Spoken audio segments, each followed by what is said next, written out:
Selamat malam teman-teman. Kami dari kelompok 5 struktur baja 1. Kelompok kami terdiri dari saya, Anjas Eko Prasetyo, NIM 19B10075. Ada Rian Rafael, NIM 19B10110. Ada Bunga Alamanda Syah, NIM 20B10072. Dan ada Nicholas Christian, NIM 20B10049. Di sini kami akan menjelaskan perbedaan dua buku struktur baja, yaitu perbedaan SNI 1729 tahun 2002 dan SNI 1729 tahun 2020 dari kedua buku ini yang ada di slide ini. Perbedaan yang pertama yaitu adalah sifat material baja struktural. Berdasarkan SNI 1729 2002, sifat mekanis dari beberapa jenis mutu baja yang beredar di pasaran dijelaskan dalam tabel 5.3 yang ada di kiri ini, yaitu nilai dari tegangan leleh atau Fj dan tegangan putus atau Fu tidak boleh diambil melebihi nilai yang diberikan pada tabel 5.3. Nilai dari sifat mekanis yang lainnya dapat dilihat juga di tabel ini. Ada contohnya yaitu jenis baja BJ34, BJ37, dan BJ41, BJ50, dan BJ55 dengan nominal Fu dan Fj sebagai berikut, dan juga ada peregangan minimumnya ini berapa persen. Untuk yang SNI 2020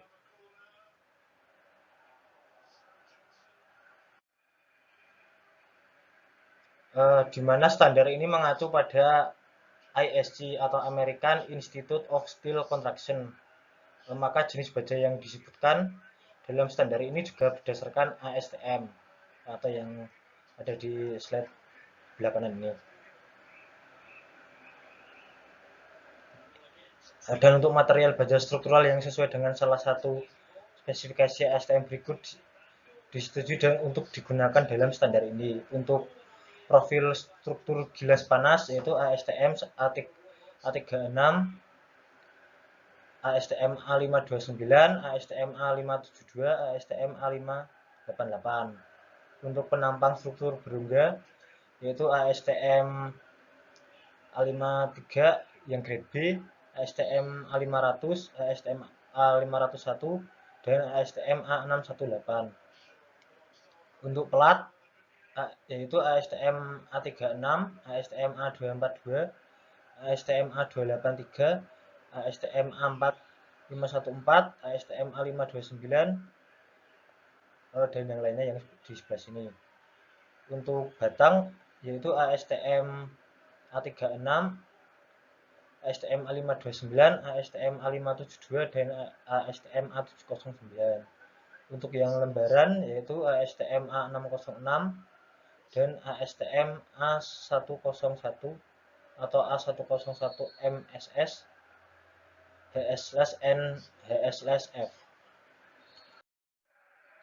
Untuk perbedaan yang berikutnya yaitu kombinasi beban.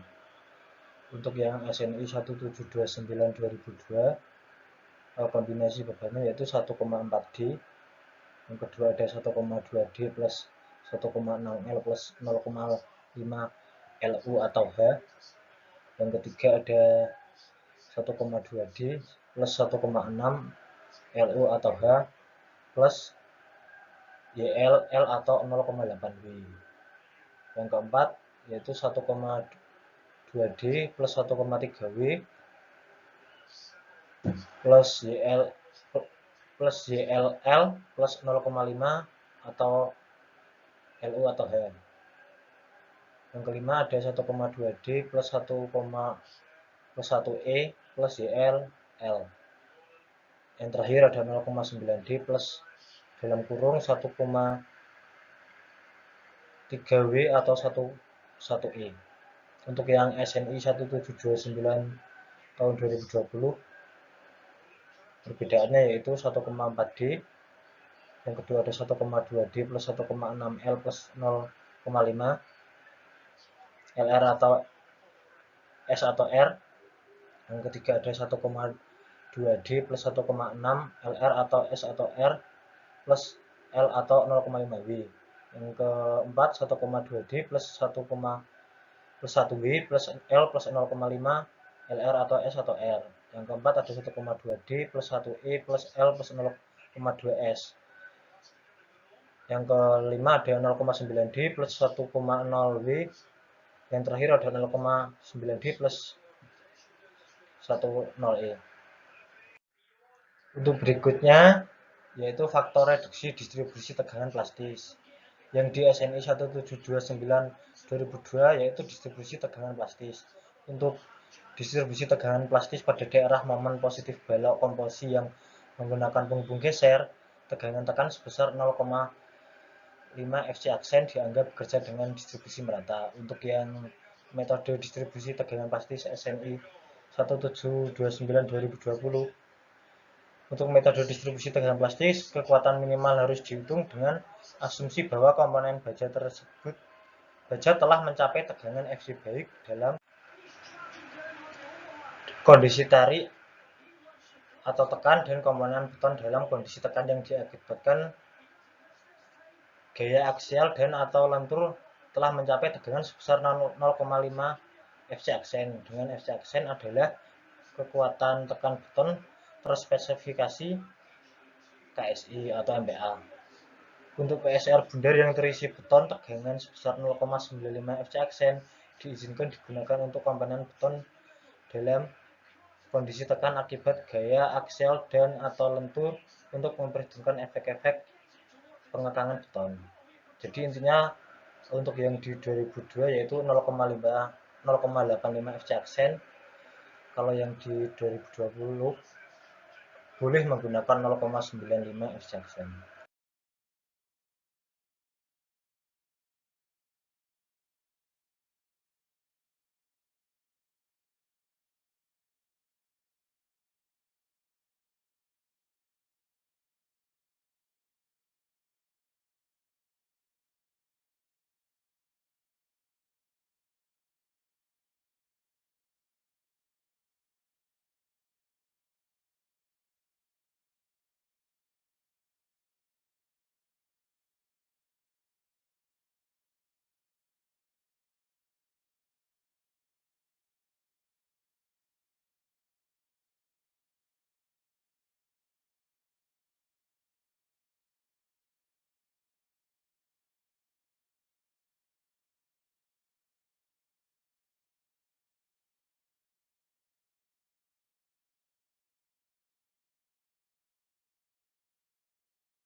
Perbedaan batas mutu beton di SNI 2002 dan 2002. Di SNI 2002, mutu beton yang digunakan tidak lebih tinggi daripada 55 MPa dan tidak kurang dari 21 MPa untuk beton normal dan tidak kurang dari 28 MPa untuk beton ringan. Di SNI 2020, untuk menentukan kekuatan tersedia, beton harus memiliki kekuatan tekan Fc minimal 3 KSI atau 21 MPa, maksimal 10 KSI atau 69 MPa. Itu untuk beton normal. Dan untuk beton ringan minimal 3 KSI atau 21 MPa dan maksimal 6 KSI atau 41 MPa. Dengan catatan, properti material beton yang berkekuatan lebih tinggi dapat digunakan untuk perhitungan kekakuan tetapi tidak dapat diandalkan untuk perhitungan kekuatan, kecuali dibuktikan oleh pengujian atau analisis. Batasan mutu baja di SNI 2002 tegangan leleh profil dan tulangan baja yang digunakan untuk perhitungan kekuatan kolom komposit tidak boleh lebih dari 380 MPa. Sedangkan di SNI 2020, tegangan leleh minimum terspesifikasi baja struktural yang digunakan dalam perhitungan kekuatan komponen komposit tidak boleh lebih dari 75 KSI atau 525 MPa. Dan tegangan leleh minimum terspesifikasi pada batang tulangan yang digunakan dalam kekuatan komponen komposit lebih tidak boleh melebihi 80 KSI atau 550 MPa.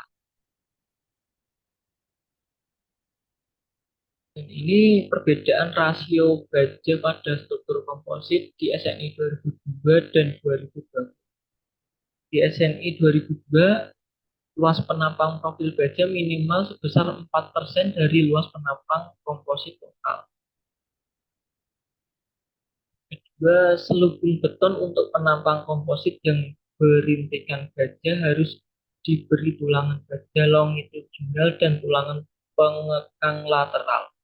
Tulangan baja longitudinal harus menerus pada lantai struktur total, kecuali untuk tulangan longitudinal yang hanya berfungsi memberi tegangan pada jarak antar pengingat lateral tidak boleh lebih 2/3 dari dimensi terkecil penampang kolom komposit. Luas minimum penampang tulangan dan tulangan transversal atau longitudinal tidak boleh kurang dari 0,18 mm untuk setiap milimeter jarak antar tulangan transversal atau longitudinal terpasang. Tebal bersih selimut beton dari tepi terluar tulangan longitudinal dan transversal minimal besar 40 mm. Dan di SNI 2020, untuk komponen struktur komposit terbungkus beton, pembatas yang harus dipenuhi. 1. Luas penampang melintang inti baja harus terdiri atas sedikitnya 1% dari penampang melintang komposit total. Beton pembungkus inti baja harus ditulangi dengan batang tulangan longitudinal terus dan sengkang pengikat lateral harus spiral. Apabila sengkang pengikat lateral digunakan, minimum dari batang tulangan nomor 3 yaitu 10 mm berspasi maksimum 12 in atau 300 mm as ke atas atau batang tulangan nomor 4 yaitu 13 mm atau lebih besar dengan spasi maksimum 16 in yaitu 400 mm as ke atas as harus digunakan. Tulangan kawat kulit atau tulangan kawat yang diulas dengan las ekivalen diizinkan. Spasi maksimum sengkang pengikat lateral tidak boleh melebihi 0,5 kali dimensi kolom terkecil. Dan rasio tulangan minimum atau P/SR sebesar 0,004 digunakan untuk penulangan longitudinal terus-menerus. Rasio P/SR adalah untuk komponen struktur komposit terisi beton, yaitu luas penampang profil baja harus terdiri atas sedikitnya 1% dari total penampang komposit. Dua, komponen struktur komposit terisi beton harus diklarifikasi untuk tekuk lokal dengan pasal 1.4. Ketiga, tulangan longitudinal minimum tidak diperlukan. Jika tulangan longitudinal diperlukan, tulangan transversal internal tidak diperlukan kekuatan.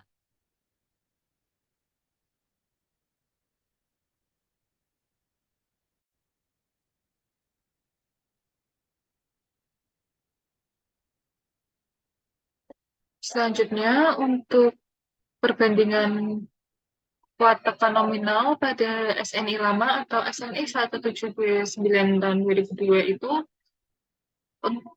kuat rencana dapat dicari dengan faktor reduksi dikalikan dengan kuat tekan nominal yang dilambangkan dengan NN, sedangkan faktor reduksi dilambangkan dengan VC. Lalu untuk nilai faktor reduksi sendiri itu sebesar 0,85. Sedangkan NN sendiri juga dapat dicari menggunakan rumus AS dikali FCR, di mana AS merupakan luas penampang profil BJ, sedangkan FCR merupakan tegangan tekan kritis. Dan FCR sendiri dapat dicari dengan rumus FMY per omega atau faktor tepu.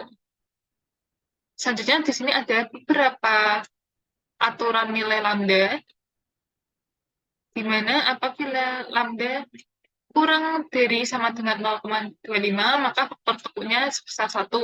Sedangkan jika lambda lebih dari 0,25 dan kurang dari 1,2, maka omeganya dapat dirumuskan dengan seperti ini. Dan yang terakhir, apabila lambda C lebih dari sama dengan 1,2, maka omeganya sebesar 1,25 lambda C kuadrat. Selanjutnya, untuk nilai lambda C dapat dilihat seperti ini. Untuk rumus FMY seperti ini, untuk rumus EM seperti ini, dan rumus EC seperti ini. Lalu, dari persamaan di atas, itu terdapat dua perbedaan, di mana untuk mencari pipa baja yang diisi beton itu menggunakan nilai C sekian, dan sedangkan untuk profil baja yang diberi selubung beton dapat dicari dengan nilai C sekian. Selanjutnya, di SNE baru atau 1729 tahun 2020 itu perbedaannya hanya terletak pada omega, di mana di SNI lama omega dilambangkan seperti W, sedangkan di SNI baru dilambangkan seperti ini. Dan juga perbedaannya terdapat pada faktor reduksi. Di SNI lama sebesar 0,85, sedangkan di SNI baru sebesar 0,75. Lalu untuk rumus kuat tekan izin sendiri itu yaitu kuat tekan nominal dibagi dengan faktor keamanan teku. Selanjutnya, untuk apabila PNO per PE kurang dari sama dengan 2,25, maka nilai PN dapat dicari dengan rumus berikut. Nah, PNO sendiri merupakan dapat dicari dengan rumus FY kali AS plus FYSR kali ASR plus 0,85 FC kali AC. Sedangkan PE sendiri itu merupakan beban tekuk kritis elastis ditentukan sesuai dengan bab C atau lampiran 7. Di mana rumusnya yaitu V kuadrat dikalikan dengan kekuatan efektif penampang komposit dibagi dengan LC kuadrat. Lalu untuk aturan yang kedua, apabila PNO per PE lebih besar 2,25, maka nilai PN-nya dapat dicari dengan nilai sebagai berikut.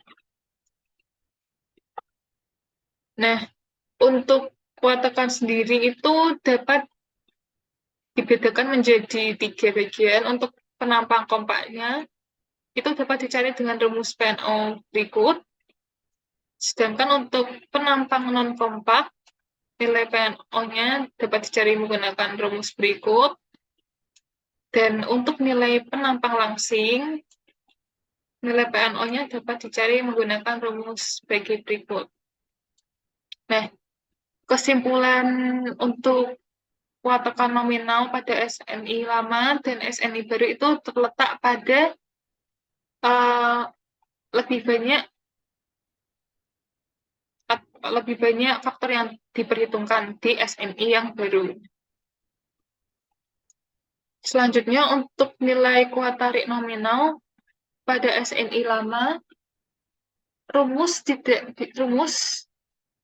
tidak diatur dalam SNI 1729/2022. Sedangkan pada SNI baru atau 1729 tahun 2020 itu diperhitungkan. Gimana pada poin 2C kekuatan tarik, nilai PN-nya yaitu FY dikali AS plus FYSR dikali ASR, di mana faktor tekuknya sebesar 0,9, faktor reduksi sebesar 0,9, dan untuk faktor tekuknya sebesar 1,67. Lalu untuk poin 1C, poin 1C kekuatan tarik, untuk kekuatan tarik tersedia komponen struktur komposit terbungkus beton, itu rumusnya PN sama dengan FY kali AS plus FYSR dikali ASR, di mana faktor reduksinya sama, yaitu 0,9, dan faktor tekuknya juga sama sebesar 1,67. Untuk poin 2C itu kekuatan tariknya untuk mencari komponen struktur komposit yang terisi beton. Sedangkan di poin 1C untuk struktur komposit yang terbungkus beton.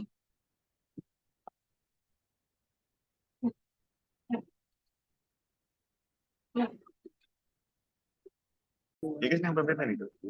Ini kan dulu. Untuk yang selanjutnya adalah kuat lentur positif. Menurut SNI 1729 tahun 2002, kekuatan lentur positif rencana θ B MN ditentukan sebagai berikut. Yang pertama, jika H per TW itu kurang dari atau sama dengan 1680 per akar FYF dengan θ sama dengan 0,85 dan M dihitung berdasarkan distribusi tegangan plastis pada penambang komposit. Lalu untuk yang kedua, jika H per TW lebih dari 1680 per akar FYF dengan θ sama dengan 0,9 dan M ditentukan berdasarkan superposisi tegangan-tegangan elastis yang memperhitungkan pengaruh tumpuan sementara atau perancah. Sementara itu di SNI 1729 tahun 2020, kekuatan lentur positif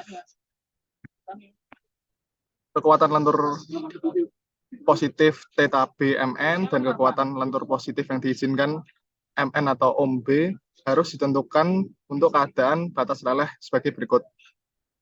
Apabila H per TW itu kurang dari atau sama dengan 3,76 akar E per FY, MN harus ditentukan dari distribusi tegangan plastis pada penambang komposit untuk keadaan batas leleh atau momen plastis. Apabila H per TW lebih dari 3,76 dikali akar E per FY, MN harus ditentukan dari superposisi tegangan elastis dengan memperhitungkan efek penumpangan untuk keadaan batas leleh atau momen leleh. Lalu yang berikutnya ada kuat lentur negatif. Di SNI 1729 tahun 2002, sebagai alternatif kuat lentur negatif rencana θ B MN dapat dihitung dengan mengambil θ B sama dengan 0,85 dan MN yang besarnya ditentukan berdasarkan distribusi tegangan plastis pada penambang komposit selama hal-hal berikut dipenuhi. Lalu untuk SNI 1729 tahun 2020, kekuatan lentur negatif tersedia harus ditentukan untuk penambang baja saja sesuai dengan persyaratan bab F. Alternatif, kekuatan lentur negatif tersedia harus ditentukan dari distribusi tegangan plastis pada penambang komposit untuk keadaan batas leleh atau momen plastis dengan θ B sama dengan 0,9 dan Ohm B sama dengan 1,67.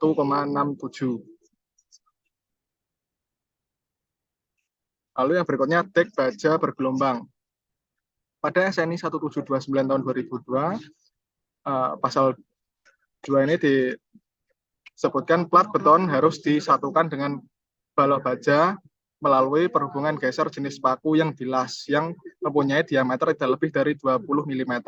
Perhubungan geser jenis paku dapat dilas pada dek baja atau langsung pada balok baja setelah terpasang ketinggian penghubung geser jenis paku tidak boleh kurang dari 40 mm di atas sisi dek baja yang paling atas. Yang ketiga, ketebalan plat beton di atas stek baja tidak boleh kurang dari 50 mm. Sedangkan pada SNI 1729 tahun 2020, setelah beton harus disambung ke balak baja dengan angkur baja stat berkepala yang dilas baik melalui dek tersebut atau langsung ke penampang melintang baja.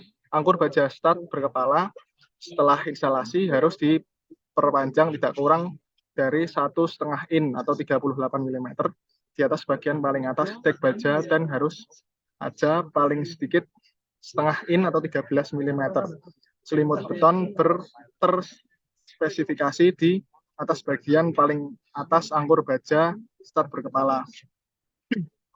Lalu poin C, tebal slab di atas dek baja tidak boleh kurang dari 2 in atau 50 mm.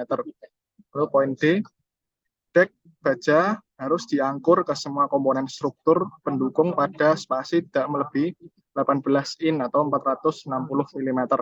Angkur yang demikian harus diberikan dengan angkur baja stat berkepala, kombinasi dari angkur baja stat berkepala dan las arc spot atau padel atau perangkat lain yang terspesifikasi dalam dokumen kontrak.